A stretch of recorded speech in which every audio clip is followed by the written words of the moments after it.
orang Jepang, kadang Dimarahin. baka-bakain, dimarah-marahin. Halo teman-teman semua, selamat datang kembali di channel YouTube Bernardino Franciscus.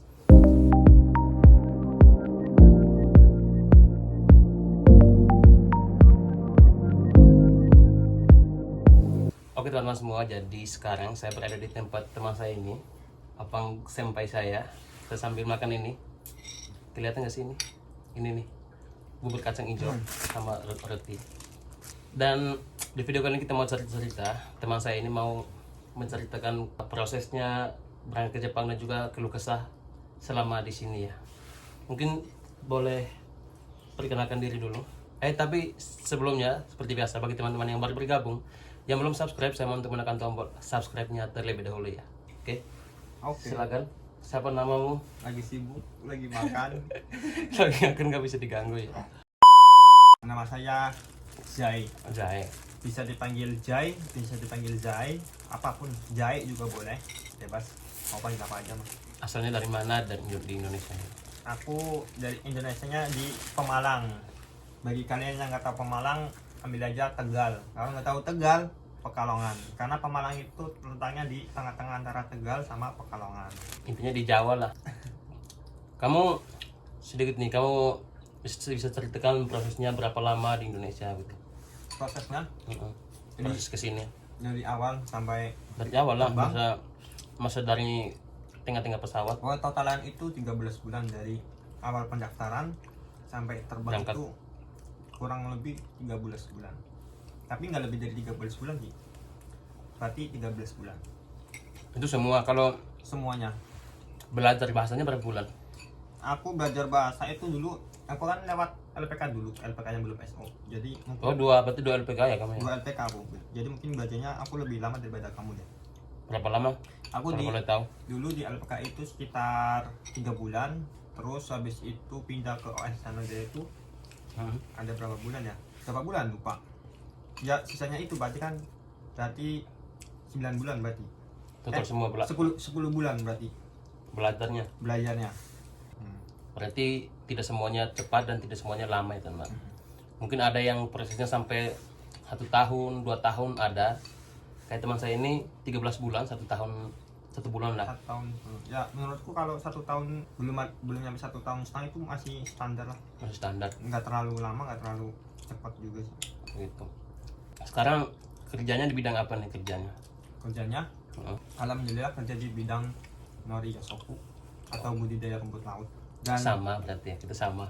ya kita sama dari awal. Alhamdulillah ya, walaupun dapat perusahaan keluarga, tapi alhamdulillah keluarganya itu enggak ya yang dibicarakan sama orang-orang, katanya dapat perusahaan keluarga nggak enak, nggak gitu. ini nggak itu. Ya sih, kan sebelumnya sebelum datang ke sini sering diceritakan katanya jangan sampai dapat perusahaan keluarga kalau di Jepang gitu. Ternyata tidak sesuai yang mereka cerita ya. Iya, tapi ada yang teman-teman kita yang nggak enak juga ada. Ada yang kurang nyaman gitu. Iya. Tapi intinya kita kayak beruntung udah dapat yang ini. Ya namanya orang kan macam-macam pribadinya. Ada yang nggak Ini ada teman yang saya di belakang layar. Nggak akan tahu. temannya saya juga itu yang di belakang itu anaknya pengusaha batu bara. Wis. Amin. Aminin. Berarti satu perusahaan itu cuma kamu sendirinya karyawannya berarti? Satu bos, Satu orang. satu orang Indonesia. Jadi benar-benar langsung kerja sama orang Jepang. Kadang Dimarahin. baka-bakain, dimarah-marahin. Ya cuman itu marah ya karena salah kita gitu. Mungkin kerjaan kita lama, apa yang dia sesuai yang diharapkan diajarkan mungkin. apa yang dia suruh kita nggak ngerti. Menurutku kalau dia marahnya masih wajar aja sih. Ya sih, kadang saya juga merasa ini nih, kadang kita udah buat nih, udah lakukan, menurut kita ini bisa nih, bisa bagus lah, tapi menurut satu kita tidak sesuai yang dia diharapkan, jadi kadang marah. Soalnya satu itu kadang itu dia tidak tegurnya secara tidak baik-baik, langsung teriak kan biasanya. Langsung teriak dia, woi. Terus giliran kita salah kan kita diomelin ya. Nanti giliran satunya salah, ya kita nggak bisa ngomelin balik. Nggak bisa marahin lah. Iya. apa benerkah pas zaman sekolah dulu? Iya, Senior kan ada selalu istilah benar gitu. pasal 1 senior selalu benar. Nah, pasal 2 kalau senior salah kembali ke pasal 1. Nah, itu ternyata nyata di sini di Jepang. sini Jadi dipakai gitu. bos ini tidak pernah salah, kita yang selalu salah gitu. Kalau bosnya salah ya udah diem aja gitu. Tapi untungnya bos kita nggak fanatik sih, nggak main tangan, nggak main pukul. Jadi baik-baik aja sih. Ya marah-marah wajar lah, biasa lah. Kadang marah juga kita nggak ngerti ya kan kalau ngomongnya. Kalau enaknya apa sih di ini? Di Noring ada enaknya sih. Enaknya itu jamnya fleksibel. Bebas. Bebas, kadang sehari cuman kerja 3 jam, 4 jam. Ya lama-lamanya berapa paling lama? 15 jam? 15 Kamu jam. pernah nggak? 15 jam aku belum pernah. 12 jam kalau nggak salah. Itu paling lama. Tapi itu jarang sekali. Tapi ada baiknya kan kalau lama. Kalau lama ada baiknya, uangnya banyak. Soalnya kan kita dibayarkan Per jam gitu. Per jam berapa? 1.000 yen. Kalau dari rupiah kan berapa tuh? Kalau dirupiahkan 100.000 kali ya. 100.000. Jadi kan kita juga liburnya kan nggak pasti. Biasanya pasti itu kalau ada cuaca buruk aja kan. Nah kayak sekarang nih, sekarang di luar lagi angin, salju ya kan. Jadi kitanya libur. Jadi kadang seminggu full kerja sering gitu. Jadi mungkin kalau emang kerjaan banyak, cuaca bagus, mungkin bisa full 30 hari itu 30 hari kerja terus ya. Tapi bagi saya buat pencari uang mungkin nggak masalah sih. Mungkin Kan tujuan kita kan kerja ke sini. ya, kan? sehari 10 jam kan lumayan tuh, dikali 30 kan jadi 300 jam gitu kan, jadi 30 juta. Nah, gitulah. Tapi udah pernah belum dapat 30 juta? Belum Banyak liburnya sih. Tapi ya seberapa pun gajinya harus tetap bersyukur ya kan. Karena di Indonesia itu, terutama di wilayah saya itu, untuk dapatkan 100.000 itu satu hari. Iya benar. Kalau sesuai UMR-nya itu 100.000 satu hari. Jadi ya tetap bersyukur ya, walaupun biaya hidupnya mahal. Tapi masih masuk lah. Ini pasti baginya nonton ini mungkin ada yang berbuat mau gajinya besar, gajinya ini. Tapi gaji itu juga tergantung apa ya, kebutuhan kita. Ada yang mempunyai kebutuhan lebih, ada yang cuma balik modal, bayar ini bayar itu. Oh ya, soal bayar ya, berarti sorry ini kita agak mundur lagi sedikit ke awal tadi soal proses. Itu kamu biayanya berapa tuh? Itu langsung bayar apa pakai pinjaman atau dari bank? Dari awalnya. Dulu waktu daftar LPK dulu tuh yang 3 bulan itu bayar pendaftaran 6 juta. Itu langsung bayar sendiri tuh 6 juta. Satu kali tapi bisa dicicil itu kalau 6 juta. Kalau di LPK aku dulu bisa dicicil. Kayak aku dulu dicicil 2 kali 3 juta. Itu 2 kali bayar. Nah, habis itu udah kelar 3 bulan di situ, pindah ke OS kan. Pindah ke LPK kedua lah. Ya, LPK 2 aku DP tuh 2 juta. Berarti 8 juta. Ya, cuman bayar 2 juta. Di apa? LPK kedua itu cuma 2 juta. Ya, buat masuk ke LPK yang kedua cuman bayar 2 juta. Terus dapat job pas mau berangkat itu baru ditotalin semua selama belajar di LPK yang kedua, dari awal sampai berangkat itu baru ditotalin semua, kayak biaya asrama, Pendidikan ya berarti. biaya pendidikan gitu. Kalau makan sendiri ya nggak ada ya, sendiri. cuman paling dikasih beras. Totalan itu dulu berapa ya, sampai berapa ya? Kamu berapa kali? Aku 40 50 Kilo jutaan. Oh, total. Bukan beras, totalan semuanya. Oh, total uangnya itu. Total Punya uang berapa kan tuh kalau bisa di-spill sedikit? 50 juta. Oh, itu berarti kalau pakai dana talangan, pakai dana talang. Aku pakai dana talangan.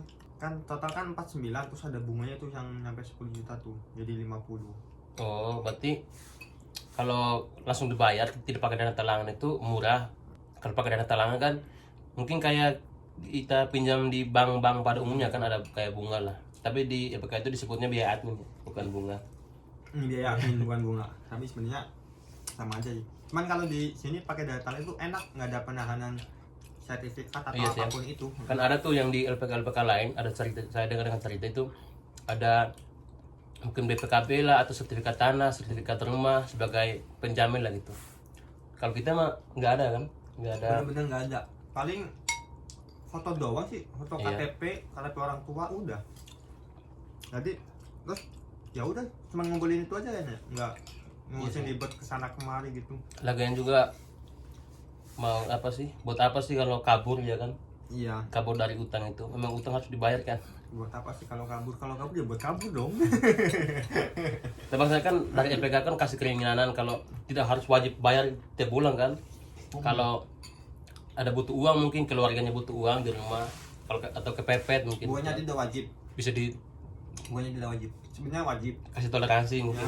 cuman ada toleransi kalau mungkin ada masalah di keluarga atau emang banget nggak bisa bayar, tapi harus dikomunikasikan, nggak jangan diam-diam gitu. Mungkin kayak kemarin aku nunggak pernah sekali, Maka pernah sekali sensi rumah saya nggak bisa bulan ini, ada alasan ini keluarga ini. tapi ada teman kamu yang satu rumah itu. Ini di on di sini. Itu nunggak ya. Kenapa? Tapi saya juga nunggak sih sebenarnya bulan awal. Karena memang kerjanya cuma 2 minggu, kayaknya tidak seberapa. Jadi bulan keduanya baru mulai bayar. Pokoknya mak kalau bisa 10 bulan itu kan 10 kali ya. 10 bulan itu harus selesai gitu. Pokoknya tenornya itu 10 kali bayar gitu. Tapi kalau menurut kamu dengan adanya biaya dana talang ini, menurut kamu tuh terbantu tidak? Terbantu? Sangat-sangat terbantu dong. Apalagi bagi kayak saya kan yang emang benar-benar usaha sendiri, nggak ngandelin orang tua, nggak ngandelin tabungan atau apalah warisan. Itu Tidak ada. benar-benar sangat terbantu gitu. Terus persyaratannya juga nggak ribet, nggak ada sertifikat, nggak ada segala macem gitu, cuman modal KTP aja udah kayak ini aja apa pinjol. Sama sih saya juga mungkin kalau tidak ada dana talangan mungkin sampai sekarang belum tidak sampai di sini kalau tidak ada dana talangan. Kalau diwajibkan harus bayar 1 kali. Kalau nggak ada dana talangan juga Mungkin masih Indonesia mungkin tidak datang, masih, tidak jadi. mungkin bakal berpikir 2 kali. Intinya itu kalau apa buat teman-teman yang mungkin ada niat mau berangkat ke Jepang, cari LPK yang bisa kasih dana talangan gitu, bisa dicicil setelah bekerja di sini.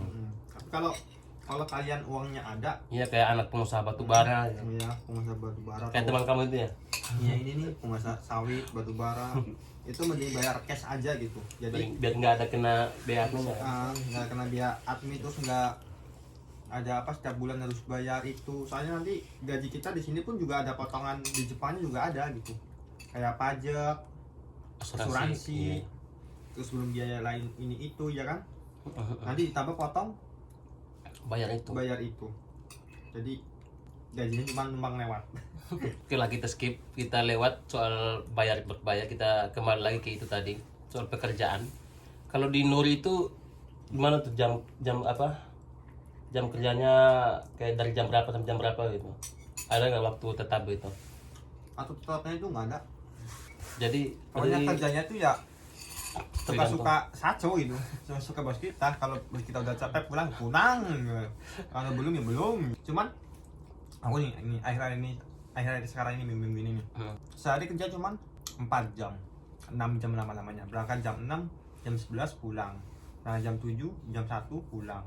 Ada enaknya sebenarnya kan tidak Ada terlalu enaknya, capek, ya. cuman minusnya itu gajinya Biasanya, ya gajinya standar aja lah. sih. Ya. Cuma kadang ada masa-masa nggak enak kalau jaring udah ditebar semua, udah panen aja tuh, kadang tengah malam disuruh berangkat ya kan. Ya, kalau tengah malam itu biasanya jam berapa sih biasa berangkat? Dari mulai jam 12 malam, jam 1, jam 2, jam 3 Itu bisa berangkat. itu Berarti berangkat. tergantung kalau satunya telepon atau kasih jadwal jam berapa pun harus berangkat. Iya, harus berangkat di jam berapapun. Nah itu minusnya kerja di Nori ya, budidaya Norinya. Iya, kalau aku mending berangkat di jam 3 subuh sekalian. Daripada harus jam 1, jam 2 ya. Pulang jadi udah pagi. Kalau jam 1, jam 12 itu pulang-pulang masih gelap. Mau buat tidur itu kayak nanggung gitu loh. Tapi menurut kamu kerja di Nori itu berat atau tidak? Sebenarnya berat. Di Nori sebenarnya berat bagi saya. Sebenarnya berat. Cuman beratnya itu dibikin santai gitu loh. Jadi nggak, gimana ya sih saya? Berat dibikin santai. Berat, Jadinya apa berat tuh? dibikin Jadi santai. bubur. Gimana ya? Berat tapi nggak dikejar-kejar banget gitu loh. Santai-santai lah, maksudnya kerjanya Santai-santai santai ya. gitu. Tapi berat gitu. Kalau capek mungkin bisa istirahat, duduk dulu gitu. Masih wajar lah. Mungkin lebih berat di waktu sih. Ya. Lebih berat di waktunya aja. waktu berangkatnya sih. Kalau waktu berapa lamanya itu ringan, bukan ringan, saya nggak terlalu berat karena kerjanya itu ya cuma 2 jam. Karena ada yang cuma paling cepat 2 jam gitu kan, 6 jam gitu. Apa lagi dulu pas awal-awal tuh kan berat tuh, pas nancep-nancepin boy itu berat, itu kerja cuma 6 jam ya. 6 jam habis itu pulang. Pulang. Habis itu besoknya berangkat lagi ya, santai. Itu makanya aku bilang berat tapi santai gitu loh, karena nggak dikejar-kejar harus selesai hari ini juga gitu. Pokoknya kita bawa satu itu ya kita selesaiin satu ikat Itu ikat tiang itu berarti beratnya itu saat pasang tiang gitu kan, ya. kan masih musim panas juga ya, yang masang tiang itu kan buat jaringnya itu kan, panas, musim panas kepanasan, musim dingin kedinginan, apalagi sekarang musim dingin ya. iya. Ini di dalam rumah aja pakai pakai jaket, dinginnya masya Allah. Ini aja baru di sini, apalagi yang di sana ya. Di mana? Di Hokkaido Ya. Bisa beku. Ada tuh yang lihat tangannya sampai tangannya terkelupas. sampai ke kulitnya itu ya. Kalau buat Dino sendiri nih gimana nih? Udah diceritain belum sama teman-teman subscriber proses dari awal sampai dari awal daftar sampai berangkat itu berapa bulan? Oh iya, kalau saya sendiri sudah ada videonya itu, dari video awal-awal sih. Itu hasil video masih kurang bagus. Nah, videonya ini nih. Nah, itu. Nanti teman-teman kalau mau nonton, nanti linknya saya sertakan di kolom deskripsi ya. Kayaknya itu sudah detail sekali yang cerita saya itu, mulai dari biayanya tuh, dari biaya makan, biaya sabun segala macam itu ada semua, pokoknya detail banget. Jadi teman-teman yang mau tahu detailnya seperti apa bisa nonton, nanti linknya saya sertakan di kolom deskripsi. Berarti kamu dihitung tuh dari biaya makan, sabun itu dihitung? Ditulis semua, saya dicatat. Tapi pasti banyak yang tanya, kamu mending TG atau magang gitu.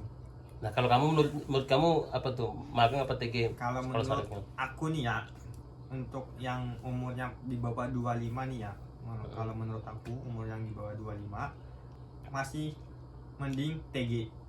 25. Iya, umur 25. Karena waktunya itu masih banyak gitu loh. Kenapa? Karena umur yang di bawah 25 itu umurnya itu masih panjang, ada 22, 23, 24, 25 gitu. Dan 18 kan minimal 18 tahun. Kalau TG kan prosesnya kan agak lumayan ribet nih ya. Ribetnya itu ya bukan di materinya atau apa sih, cuma di pendaftarannya, kayak pendaftaran ujian SSW, ujian JFT, apalagi JFT nih yang terutama nih. Harus rebut-rebutan ya. Harus rebut-rebutan, harus ada calo, terus sekali ujian belum tentu lolos. Ya kalau soal lolos atau tidak tergantung lagi ya, tergantung kita tergantung dari tekun belajar atau tidak ya kan. Tapi intinya kalau dari segi prosesnya pun lebih lama TG dibandingkan magangnya. Materinya pun mungkin lebih banyak TG ya. Iya, materinya lebih banyak TG. Kalau TG itu bener-bener emang harus perlu sertifikat lah 2 gitu. Dan kenapa saya disarankan umur 25, di atas 25 harus magang? Kenapa? Karena kan kita udah di atas 25 nih ya, kan berarti menyentuh umur 30. Lebih cepat-cepat aja ya kesini. Lebih cepat-cepat berangkat aja gitu, dan nggak mau ambil pusing loh. Kita yang umur di atas 25 itu biasa pikirannya tuh udah macem-macem gitu loh. Jadi biar gak banyak lama-lama ujian ini, ujian itu, pikiran yang di rumah, pikiran omongan tetangga, kapan berangkat, dan jadi mending ambil magang aja. Cepat-cepat berangkat, nanti udah di sini bisa magangnya habis baru lanjut TG. Kan lebih mudah kan kalau di sini. Nanti kalau udah nih berangkat sampai di sini sambil bekerja, baru sambil belajar. Pasti juga kan terbiasa kan, biasanya lebih cepat di sini. Itu kenapa di atas 25 enakan magang kalau menurut saya pribadi nih ya. Tapi buat teman-teman gimana? Ya nggak tahu. Kalau saya ada pengalaman pribadi sih. Karena kan kayak saya kan umurnya di atas 25 nih ya. Dulu kan emang sempatnya tuh ngambil magang gitu. Dia cepet berangkat karena banyak tuntutan ini dan itu kan. Terus pas di tengah jalan itu ada yang nawarin TG. Dulu aku itu nggak tahu TG itu kayak gimana, magang itu kayak gimana, asal pilih aja. Yang penting berangkat. Yang penting berangkat itu. Kenapa aku mau TG? Karena katanya ada job nih. TG ada job. Tapi TG mau nggak gitu? Iya mau nggak? Kan aku dulu pikir yang penting cepet berangkat. Aku ambillah itu. Ternyata sama aja lama gitu. Tapi ya nggak terlalu lama sih. Standar lah, emang dari awal aku udah ini kok, udah berpikir ini paling proses lama-lamanya 1 tahun gitu.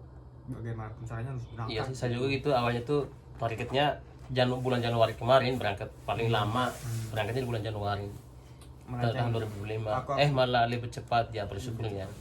Mungkin ada teman-teman yang masih nunggu COE atau sudah dapat JFT dan SSW tapi belum dapat job itu. Pokoknya bersabar saja. Pasti ada jalannya masing-masing. Kalau tinggal nunggu COE bersabar aja sih. Kalau belum dapat job kayaknya nggak sabar ya Dino. Tapi bersabar aja sih, pasti bisa. Dia mungkin ikut mensecu tapi nggak lolos gitu kan. Iya, biasanya gitu kan, dapat itu. Ya kembali ke rezeki Iya, ya. rezeki. Pokoknya gimana ya, ada apa satu kata lah buat teman-teman semua mungkin yang gagal. Karena saya sendiri juga mengalaminya, gagal mensetsu. Itu gagal bukan berarti Tuhan mematahkan rencanamu, tetapi mungkin Tuhan tidak mau rencanamu yang mematahkanmu. Mungkin itulah gagal mensetsu pertama. Kamu baru sekali ya gagal ya? Iya, baru sekali. Temanku Kang Arif itu gagal berapa kali? 3 kali atau berapa kali tuh? Dia gagal terus, cuma dia Mensetsu. tapi dia mainnya kalem, gagal. Oh ya udah, coba lagi. Iya, coba lagi. Mungkin belum rezekinya kan. Ternyata lolos juga akhirnya. Ya. Dan saya juga bersyukur kemarin gagal di situ, terus terima di sini. Kalau di sini ya enaknya kan bisa pulang, mungkin Tuhan sudah mengatur gitu, kita pulang dulu, lihat keluarga dulu gitu kan. Kalau yang perusahaan sebelumnya kan nggak bisa pulang gitu. Kalau pulang nggak bisa ambil cuti lah gitu. Ngambil juga cuma katanya maksimal 10 hari, itu pun harus 2 tahun kerja dulu baru bisa ambil cuti. Kalau ini mas setiap tahun bisa pulang. Kenapa tuh di sini setiap tahun bisa pulang? Ya karena libur, ada liburnya di perusahaan yang sekarang, tempat kerja yang sekarang lah. Karena kita kerjanya kerja musiman. Iya, musiman gitu. Kalau musim panas itu memang tidak ada kerjaan, di budidaya rumput itu tidak ada pekerjaan, jadi harus pulang gitu. Jadi sebenarnya rumput laut itu cuma ada di musim dingin. Musim dingin, musim apa? Gugur sampai musim semi. Pokoknya 3 musim lah. Ya kan? Musim gugur, musim dingin sama musim semi itu akhirnya.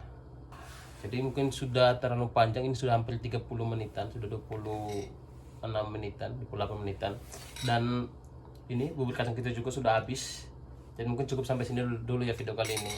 Kalau teman-teman yang mau tanya-tanya seperti apa tentang pekerjaan di Jepang, maunya seperti apa, mau bingung di apa gitu kan, jika kalian tanya aja, nanti kita sering-sering lagi sama teman saya. Di kolom komentar. Ya, tulis di kolom komentar lah gitu. Dan salam khusus buat Mbak Jenny, ini teman saya jatuh cinta sama kamu. Kalau ada Instagramnya mohon di ini ya, disertakan. Tadi aku mau ngomong itu cuma tak tahan loh ini. So, terima kasih buat teman-teman yang sudah menonton. Kalau ada ya sampai nonton sampai akhir ini. Tetap dukung, tetap support dengan cara like, comment, dan subscribe, dan juga jangan di skip-skip ya kalau nonton. So, see you next video. Anjir.